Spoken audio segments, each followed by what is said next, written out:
Today we're going to look at a brand new topic, 1.3.2, looking at relational databases.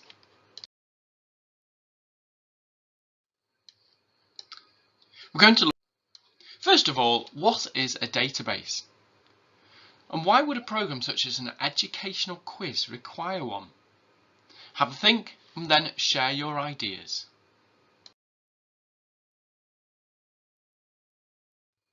Here's an important definition. You need to make sure you have this in your notes. A database is a persistent, organised store of relational data. Let's look at the key words in this definition. Persistent means permanent. Organised means that we have data stored in records and fields, and we'll look at those shortly. This is often a single table or a collection of tables which could be related to each other. Most programs that actually store data use some form of database. This could be a database on your computer, it could be one based on a server, or it could be a web database. And in this topic, we're going to look at how we design databases, how we normalize them, and how actually we can use SQL to program a database. You need to find this sheet with all the keywords on it. As we work through this topic, please complete the keywords in this table. First of all, let's look at the structure of a basic database. We have a table which is known as a collection of data, each one relating to some form of entity. That could be students, teachers, it could be products, it could be anything that we want. Within that table we have a series of records. This is a collection of data about a single entity. So, for example, in a school database, that might be a student.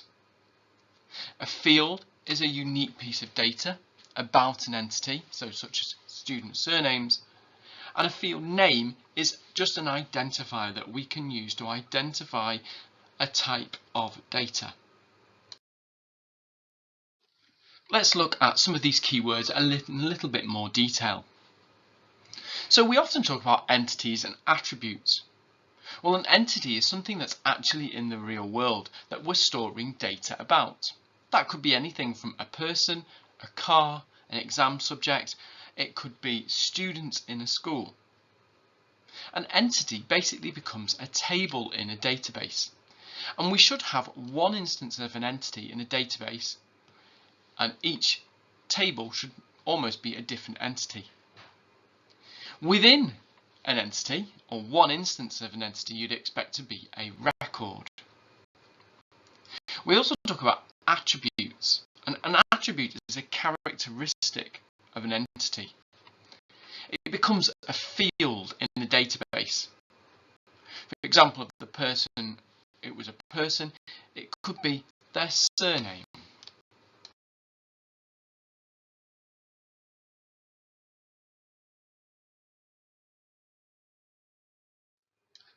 Just like in an Excel spreadsheet or when we're working with programming, we have different types of data that a database can recognize.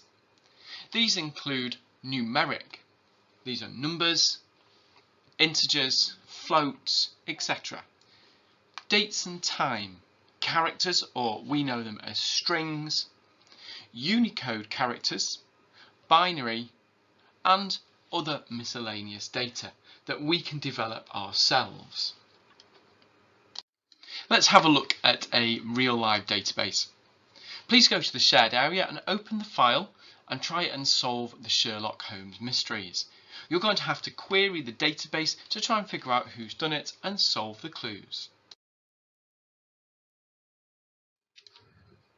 Now, a database usually has some kind of data handling software, otherwise the data on its own is pretty useless. For it to have any real use, we need that software to bring it to life. This means that we could search the data and we can process that data in a way that's useful for us. It could, for example, be a computer game which needs to update the high scores. Either way, the software actually needs to be quite creative. It needs to be able to update data, delete it, and create new data. This is where a DBMS comes in, a database management system. You'll have seen one in school, such as SIMS. We have an awful lot of data in school, and this is where we can actually edit and view the data. The database management system sits between the user and the database.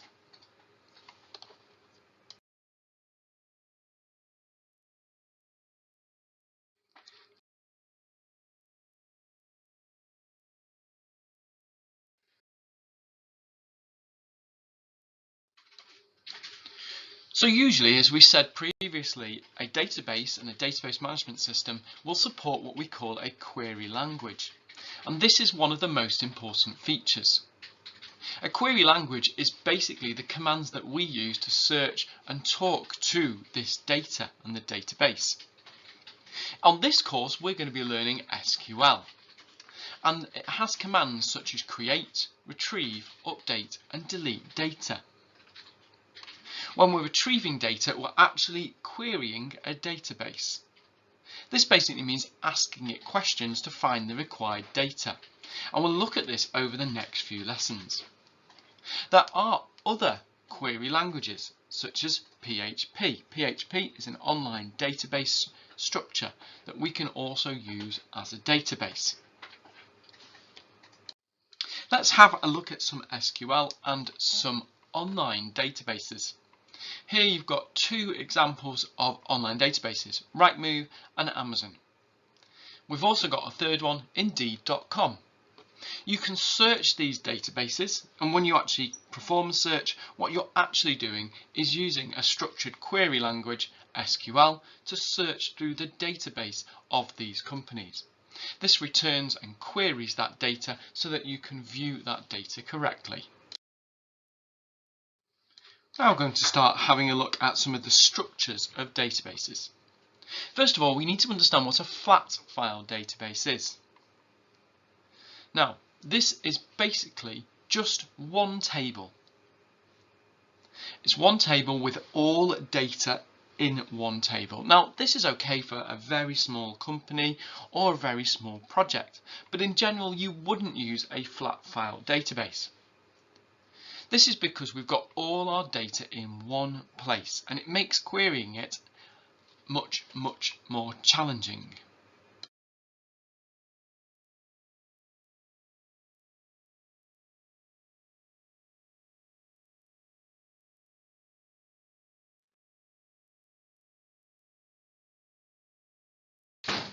So the way to sort this is using an intersection and junction table. We split our data, so we have customers in one table and items in the other. But there's no link there. If the customers and all their details are in one and the items they can purchase are in another, we need a intersection junction table with orders. So these are linked together. That means every time a customer buys something, we take the customer's ID and the item that they've bought, the ID of the item, and put it in a different table. This means that we've only got one piece of data which is being repeated. And we can quickly search the orders table, and because these are linked, we can still find that data.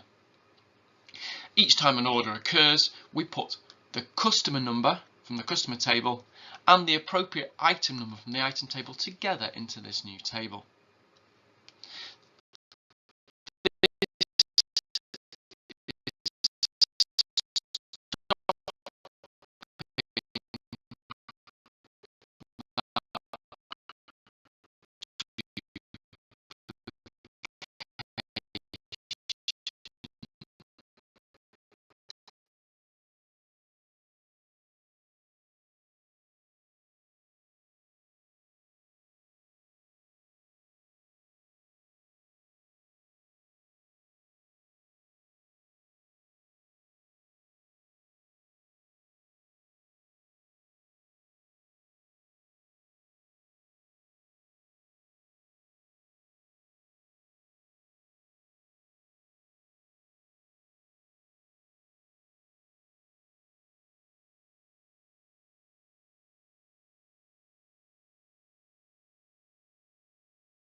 Here's a visualization of this working.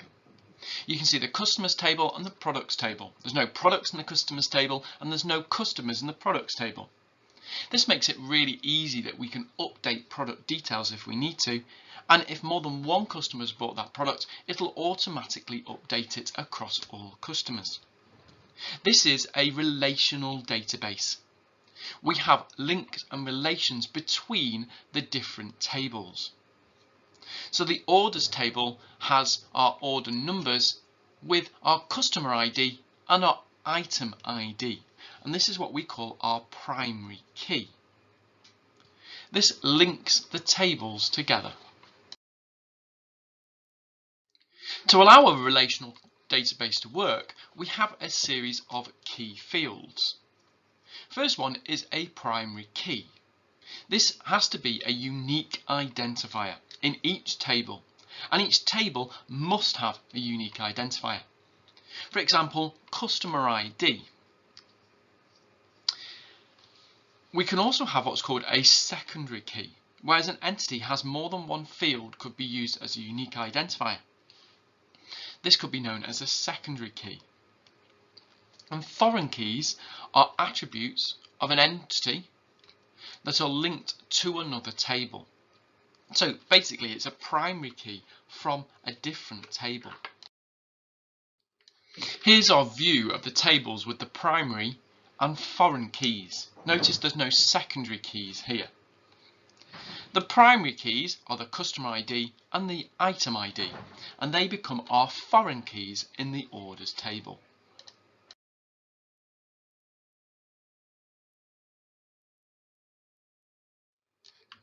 Now there are other types of entity relationships.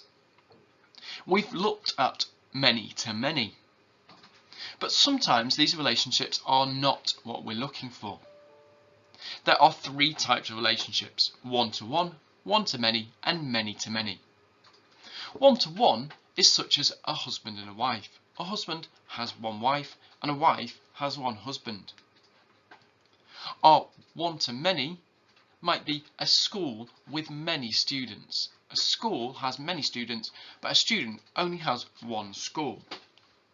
And previously, as we've looked at our many-to-many relationships, customers have many products, and products could have many customers.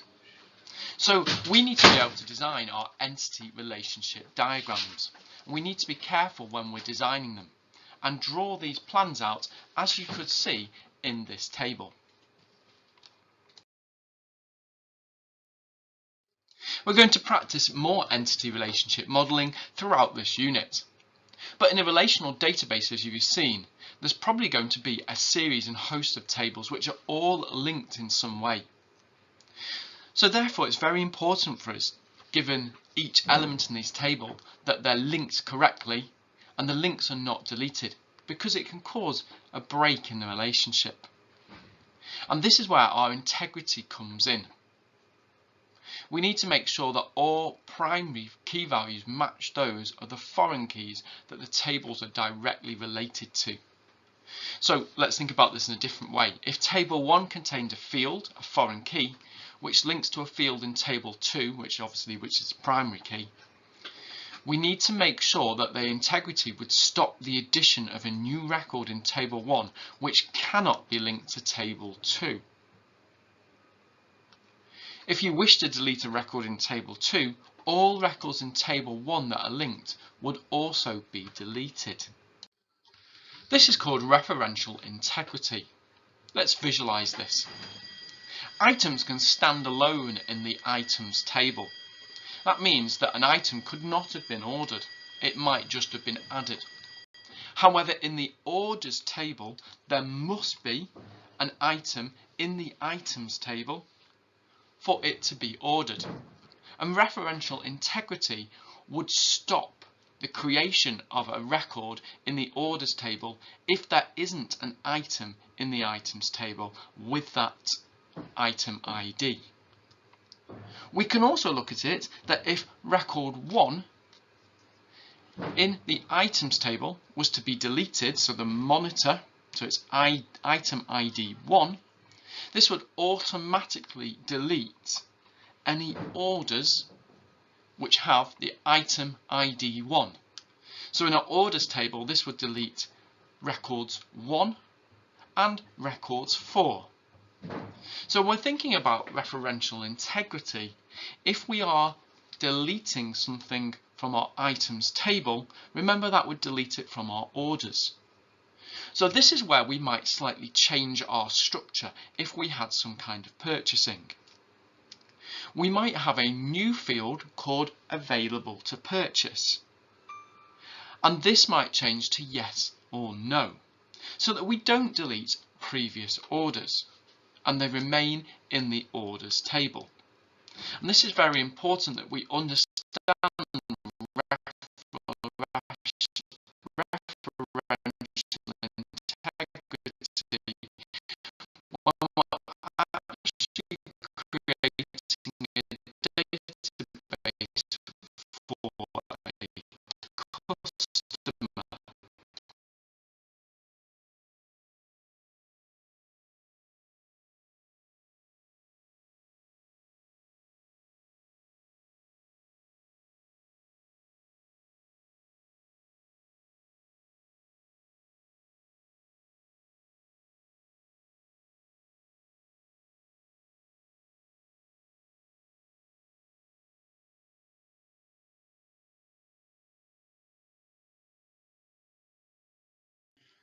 You've now got 4 different tasks. Have a look at these different tasks and try and complete each of the tasks or questions.